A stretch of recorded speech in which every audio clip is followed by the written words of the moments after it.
Okay, hi everybody. Welcome. I'm Beth Francesco, Senior Director for the National Press Club Journalism Institute. I hope each of you are well and healthy. We appreciate your making the time to be here today for leading through Resilient Newsrooms. Before our guests begin, a few housekeeping notes. We are looking forward to a great conversation among our guests for the first half of the program, and then we'll open it up to questions. You can share your questions using the chat. Hi everybody. Welcome. I'm Beth. It's my pleasure to introduce our moderator for this discussion, Jill Geisler. Ms. Geisler is the Bill Plant Chair in Leadership and Media Integrity at Loyola University Chicago and Freedom Forum Fellow in Women's Leadership. She also generously shares leadership advice in a column in the Journalism Institute's daily Covering Coronavirus newsletter. Jill, thank you for being here. Hi, everyone. Boy, I'm just delighted to introduce two friends of mine and friends of each other. In fact, former co-workers. Robin Tomlin, who has the world's longest title that starts with Southeast Regional Editor for McClatchy, but is also President and Editor of the Raleigh News and Observer. I have to rest now. And Mike Wilson, who is editor of the Dallas Morning News. They work together in Dallas and have known each other a long time. And as long as I've known the two of you, you've stood for two things: good journalism, award-winning journalism, and humane leadership that looked at people as, at your employees as people, not just producers. But we're going to talk today about how tough it's been when you have presided over newsrooms that have seen consistent, almost a cascade of downsizing. And we can't talk about, as leaders, how that hurts you, because no matter how hard it hurts you, it looks like you're putting yourself above the other people who've lost their jobs. And if we talk too much about the great journalism, you always remember the people who were a part of it and sometimes weren't even there when the awards came out. So I'm going to stipulate that. That's what you're carrying. And as you're carrying all of that, how do you make sure that people who are working under the shadow of an industry filled with layoffs and downsizing and doing as much or more or a little less with less, how do you keep them resilient? Let's start with Robin. Yeah, I mean, I think a key thing for me, I sort of was thinking about this in buckets, that there's really sort of three buckets that I think about in terms of building resiliency, especially, in what we're going through right now, where we're working remotely and it's very difficult to replicate some of the different ways that we interact with each other. One of those is around communication, making sure that we are communicating frequently, clearly in all the channels that we need to, and that that people know what we expect, what we need, what we want from them, and what we want for them. Mm-hmm. And those are different. The second really is in building community, making sure that we all, are collaborating, working well as a team, and have each other's backs. And I think that that's an important element. And then the third is around caring, and that is, everything from checking in with people as individuals to, ensuring that we're doing things like, building fun even into these weird environments that we've been doing a regular team trivia night. So I've become a trivia master, and trying to find ways to make sure that not only that people understand that we care about their work, but that we care about them as individuals, and that we're there for each other. So Mike, seated behind you in the picture, if you widened it, is your dog, right? And the dog's name is Story? Yes, that's Story right there. Okay, hi Story. If I, even at the threat of my kidnapping Story, I still could not get you to use management speak when you talk to your team. And it's when you speak or when you write. And in times like this, why is it important to frame your language in human terms, such as the memo that you put out recently? I think it's important at all times to not speak in PR talk, especially to journalists. And there's a balance to be struck here between being genuinely optimistic and sounding optimistic in the face of difficult things, which I am. I tend to believe that things are going to come out okay, by and large, and I think that we're going to win this fight that we're in. At the same time, if we're cutting people's salaries, as we did a couple of weeks ago, I can't go to my staff and have any credibility if I say, it's not a big deal. I need to say, I understand this is how you prepare for your future and feed your families and pay your bills, and that this is a terrible time for this to happen to you, and so forth. So just having the credibility as a leader that you speak the truth in hard situations, I think is really important. It's more than speaking the truth, though. You also show emotion, and both of you have done that. And I've had many leaders say to me, "Well, I can't show that because it would make me look weak," or they start to fear that we're all falling apart. So how do you handle the nuance of showing just enough emotion without having people think you're falling apart?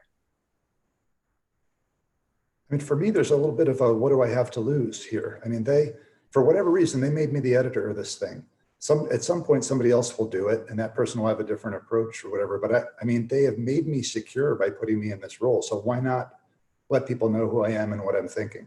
I don't see the downside. Robin? Yeah, like Mike, I guess I don't know anything else. I believe that, leadership is about being genuine, and part of that means being able to show, your own individual vulnerabilities, and then, to talk through them in a clear and coherent way so that other people can see how you're processing difficult things, because they need to process as well. One of the challenges of management in changing times and very uncertain times is that you never want to lie, but sometimes you can't tell the truth. And by that, I mean, the truth may be, did you hear anything about possible changes coming up? And the fact is, you may have heard a whole bunch of things, but it's an assortment of things that may not come to pass. And by sharing them, it would be either it would be sharing a corporate secret, a competitive secret, or something that's protected even legally, or be wrong, and you would panic people. So people will come to you and ask you things like, I was thinking of buying a house, I mean, do you think it's going to be, is that a good idea these days? And they trust you because you are that human leader. What do you say at a time like that? I tried to say, here's what I know, here's what I don't know, and not to give advice on those kinds of personal decisions. The house thing is interesting. I'm actually in the middle of building a house that I'm supposed to close on in a few weeks. And, it's this, I've wrestled with these questions. This is a terrible time to be building a house right now. But I think we all, and my folks know that I've wrestled with that. This is, do we really want to be buying a house right at this moment?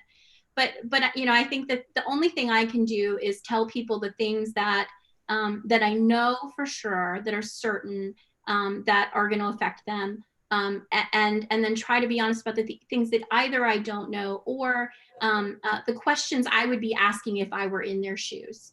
And I try to do that and lead those conversations without giving people certainty or advice. I can't tell you what's going to happen tomorrow, even if I know that there are possibilities.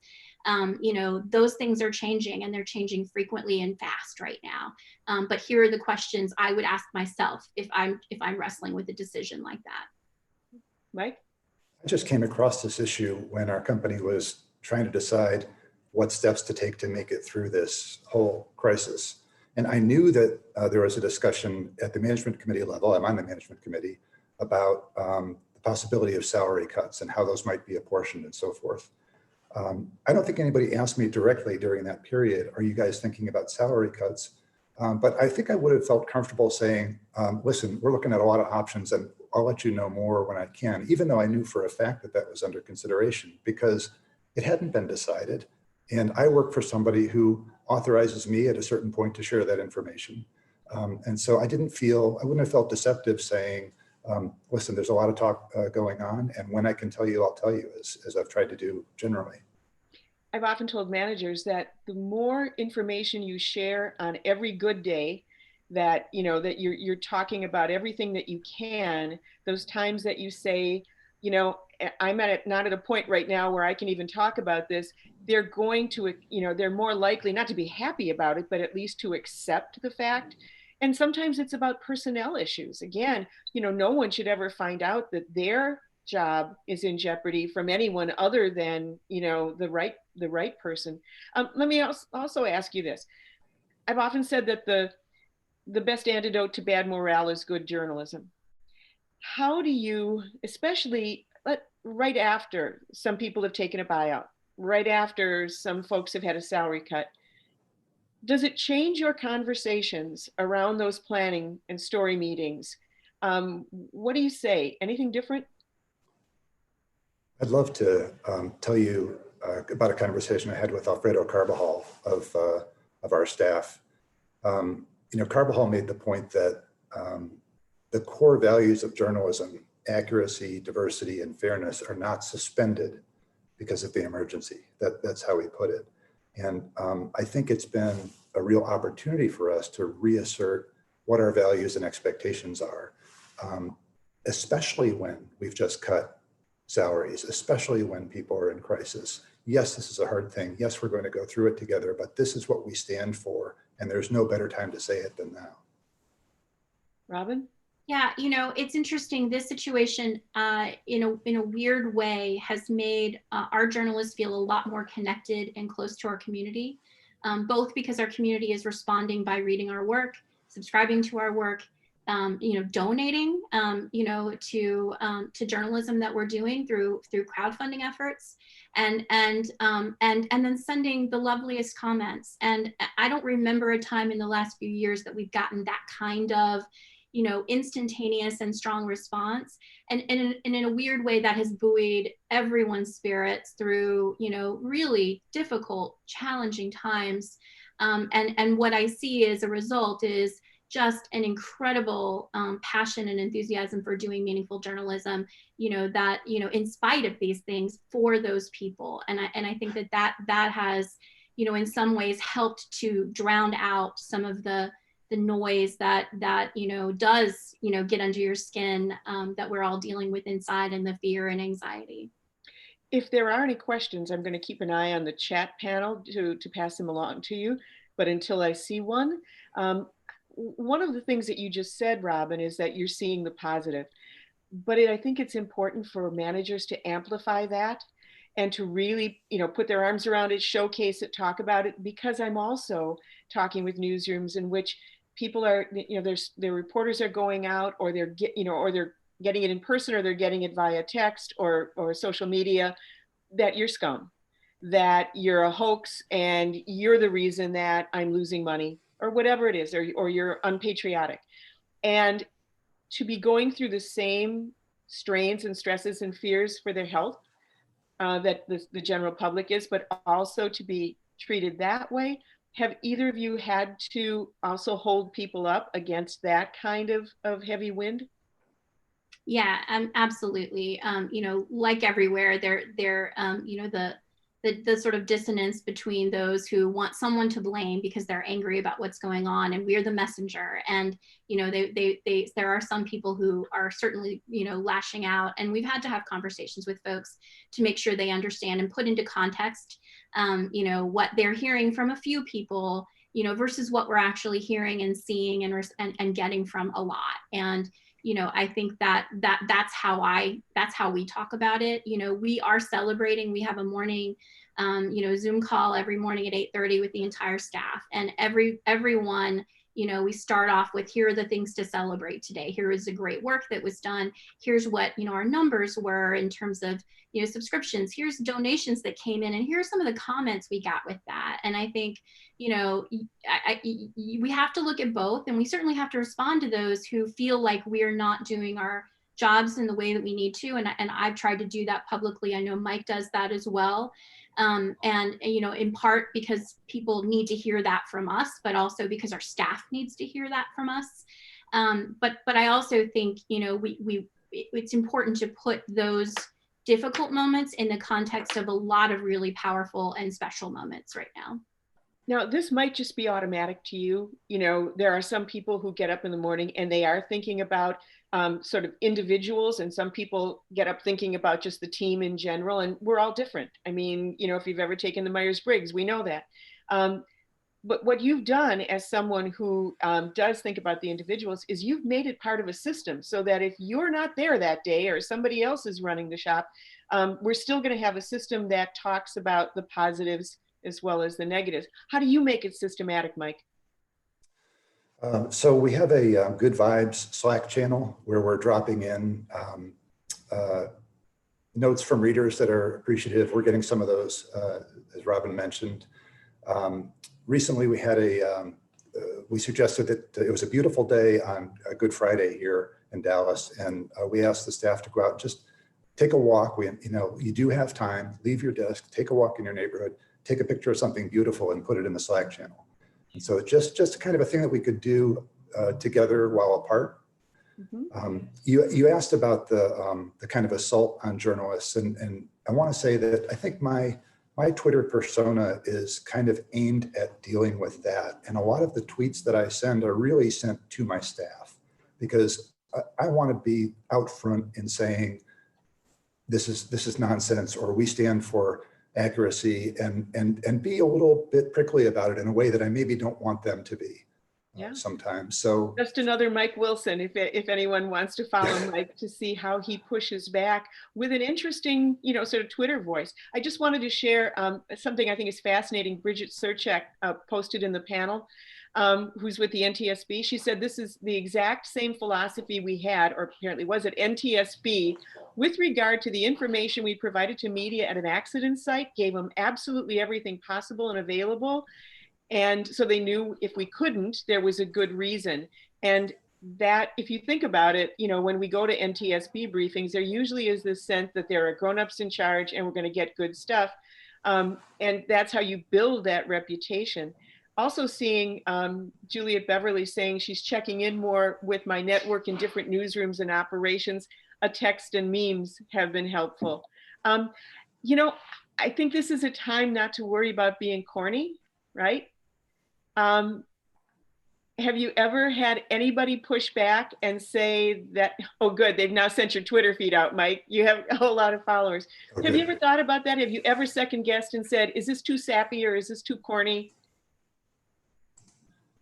Yes, and then I usually turn that off because, sure, there are certainly times where that may be the case, but, to me, it's about being authentic. And, and part of, we have a daily agenda every morning that goes out, and it has, here are all the things we're working on. It has, here are the sort of PSAs, the things you need to know, has links to all the things that are important, schedules and documents that are important. But we also have a daily meme at the top that's just a funny thing that we want people to laugh, to make people laugh.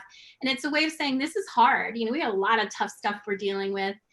We got a lot of information we need you to digest. But we also want you to smile, and I think that's that's just an important message. It's just like saying let's go out and take pictures of the world. I think we have to embody that balance that we want people to have in their lives.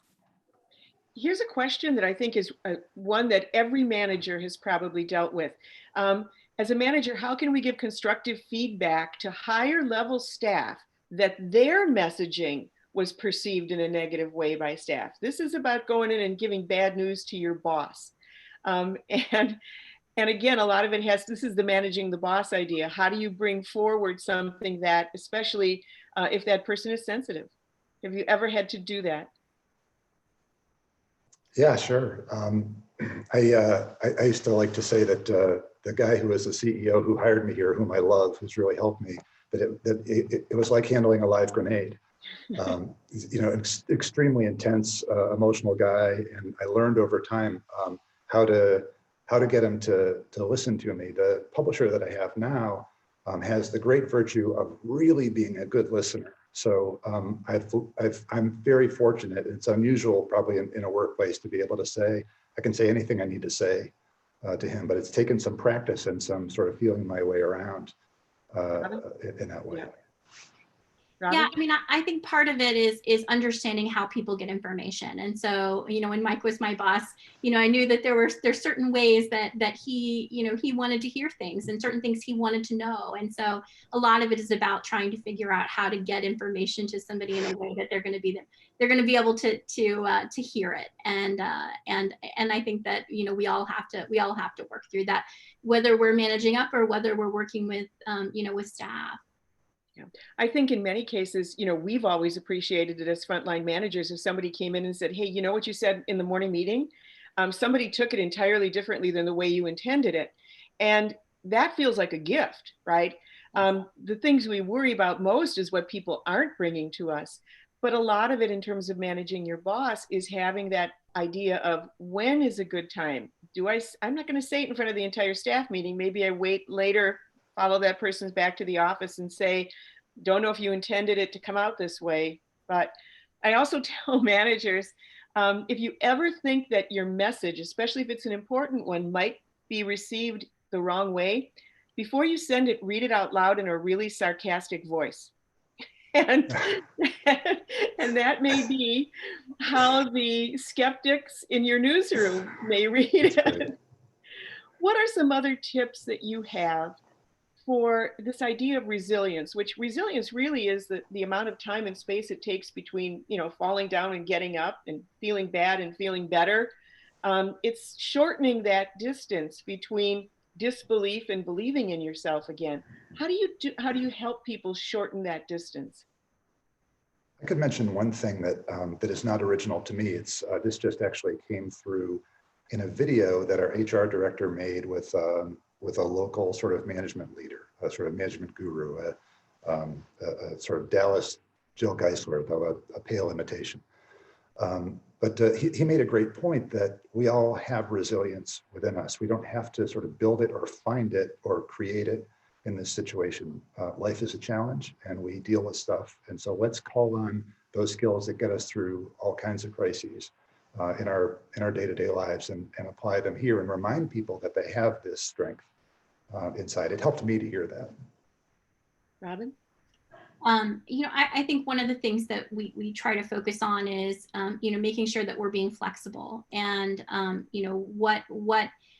based on what everybody's dealing with this situation and many situations in different ways. And so understanding individually, what are some of those needs and what are the things where we can be flexible, whether it's with schedules or expectations or, how we communicate with people, trying to tap into that and to build just enough flexibility to give people the grace and the time and the space to be able to, hit that recovery point or get over the hump that they're dealing with, individually, and that they have the support system that will help make that happen. What are some things that you have experienced or heard about that can be the tripwires and the soul crushers? I mean, one is, having a manager who says, hey, look, you're lucky to have a job right now, which is not what people need to hear. I mean, that's understood. But are there some other things you would warn people against? And I know they seem so foreign to you that it would be extreme, but I can tell you that I recently was told by someone that when a middle manager, when she saw one of her staff members crying in his car, a veteran staffer, and she wanted to make sure that he had some extra time, she went to her boss and told him about it. And the boss said, well, wait until he asks for it. So those kinds of managers do exist. What do we make sure we're not doing? Joe, I'm not sure I'm going to answer this question in quite the right way, but I think the thing that I try to guard against the most is not leaving people unseen. My sense is just, especially at any time, but especially now, the biggest mistake I regularly make is not acknowledging people's effort, sacrifice, good work, existence, basically. And so all of the things that we're doing to let people know, hey, thanks, I appreciate what you're doing. I know you may be balancing your work with homeschooling children right now, or worrying about an elder parent in another place. The more that I can just acknowledge people, the better. And as soon as somebody is in crisis or struggling and I don't know it or don't seem to care, it can really backfire. It's to beware of silence. Yeah. Irving Washington, the head of ONA, sent an email out to all of its members with just one question: are you okay? And one of the responses to him was, thank you for asking. You're the only person, including my employer, who has, not even the employer asked. And in another conversation I had yesterday with managers, someone said the most helpful thing right now is just to acknowledge me and appreciate me. one of the things that I think is a little more difficult for you, sitting where you are in your homes, is that you can't just walk in and pop into someone's office. And we have scheduled our meetings now. And more often than not, when you reach out, you're starting with, am I bothering you? You know, is this a good time? And so if you start from a place of, I might be bothering you, that might impede somebody from doing that affirmative action that you're talking about, Mike, which is to reach out. So how do you recommend managers get past the am I bothering you concern?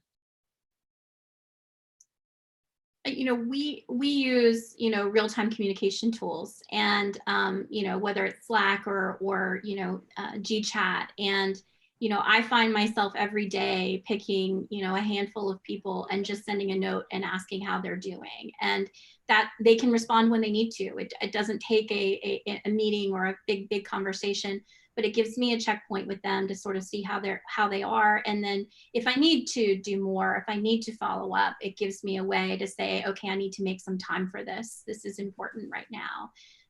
You know, the thing that Mike says about people being unseen, you know, I think one of the things that I've seen, at least in our room, is that people who are surrounded by family or friends, they're crazy, they're dealing with a lot of insanity, but they do have, there's a more embedded support system for them right now. The people that I'm actually the most worried about in my orbit tend to be the people who are alone right now, because they don't necessarily have someone that they can just say, you won't believe what happened in this Zoom call, you know, or they don't have that instant connection. And so, you know, I am taking, you know, making a personal note of trying to check in with them and do, you know, kind things. One nice thing that I've discovered is there's a site called groupgreeting.com, where you can start a card and have everybody sign a card virtually and send it to them. And so, you know, we had someone who lost their dog and she was alone and she's just moved here and this is a really tough time. And so we did a big group greeting, and, you know, it's not the same as being there and being able to give her a hug and say, you know, we're with you. But, you know, I do think small things like that make a difference. Mike? Oh, I love Robin's answer. You know, I'm constantly learning from the leaders I work with, and so I see Nicole Stockdale gets on. She'll just reach out to somebody on Slack and ask, just check in with them. And then when she does her one-on-ones with them, she makes it a point to ask about some personal concern. I mean, I think this is genuine on her part, but it just comes naturally to her. But hey, you mentioned your dad the last time we were talking. How's he doing? That kind of thing. Just that connecting on more than a transactional level.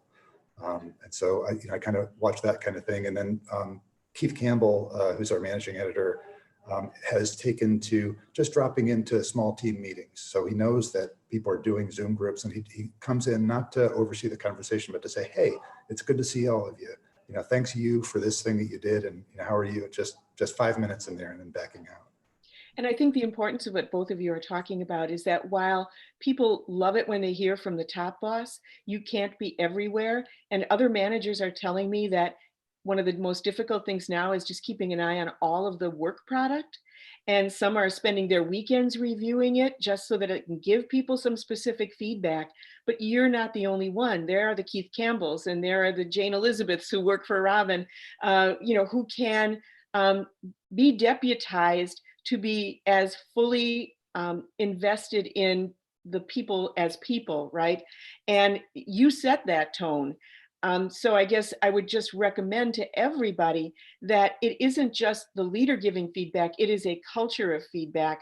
And the other thing we've talked about is if you can't see all of these things, and you can't, that we should change the rules and it's okay to brag, right? People should tell you what they're doing, and people should, as I say, rat out good work, you know, send you a note, send the manager a note, so that we've actually built this culture of feedback, because that's a gift to you. If Robin's sitting at home managing everything else, now she's got something right on her radar screen that allows her to give specific feedback. So with that, one last piece of advice from each of you before we turn it back over to Beth Francesco. Mike, what you got? Be more like Robin Tomlin. I was going to say be more like Mike Wilson. And what that really says is make the kind of working relationships that transcend time and distance.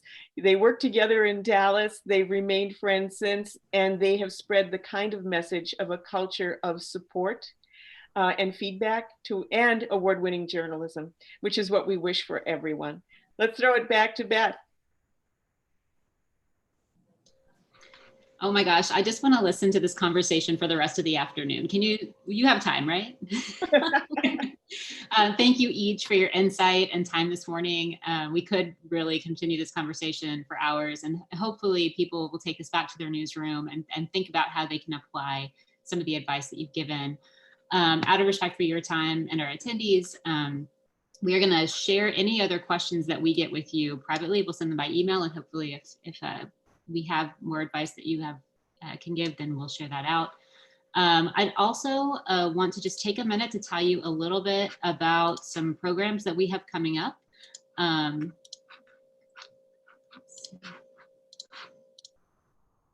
Give me just a second, I'm sorry. Don't you love the delay of screen share? Here we go. I want to encourage each of you attending to subscribe to our Covering Coronavirus newsletter. It contains best practices, tips, and self-care advice specifically for journalists. In it, you can also find information about our 2 upcoming programs. One is next Wednesday. We have 2 wonderful authors who are going to share how writing can help create resiliency and strengthen communities. The following Monday, we have a panel discussion on identifying and fixing racial inequities in COVID-19 coverage. And just as a reminder, the Journalism Institute is here to help you during this challenging time. Let us know how we can do that. We're going to send a survey about this program, and we hope that you'll share any topics that you would like for us to cover in the future. And with that, we'll say goodbye and thank you again. And everybody, please stay well. Thanks. Thank you. Bye-bye now.